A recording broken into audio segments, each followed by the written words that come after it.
Do Chelsea really need Rodrygo Goyes?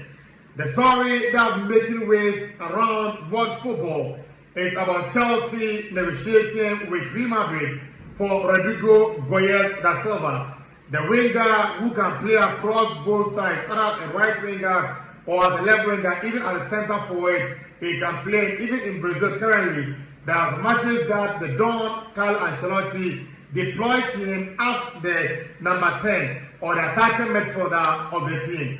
So for him, the up front position, he can play across all the position in the forward line. The other stuff, like I said earlier on, Chelsea, do they really need him? Because when you look at Chelsea's team currently, for me, there are a lot of wingers at their disposal.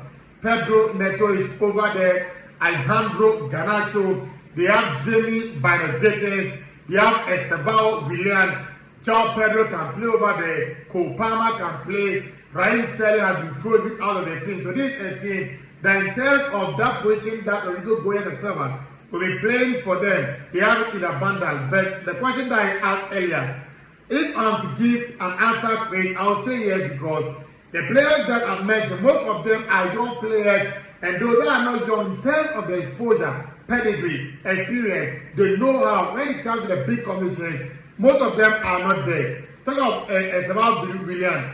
Esteban, for me, his talent is at the top. No wonder why the Brazilian national team, they rate him so highly.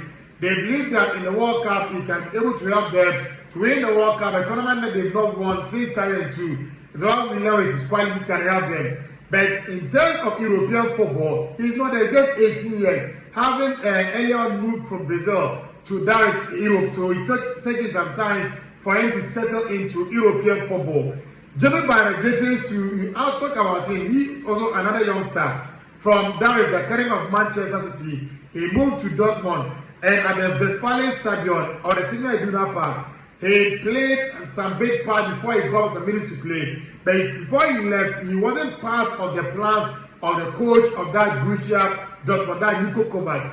So he moved to Chelsea, and even with him, he's still a youngster. And he will need time. He needs more matches to be able to reach the level that Chelsea wants him to be. Look at Pedro Neto too, having moved from Wolverhampton Wanderers last summer to join Chelsea. He too, look at the club that he had been playing before he moved to that Chelsea. He doesn't have the ceiling of that Rodrygo Goyes. Alejandro Garnacho too was frozen out of Manchester United, and they feel that he is the bad nut in the team. That's why they decided to leave him out of the team. So Garnacho too being left out of Manchester United, and Chelsea have signed him.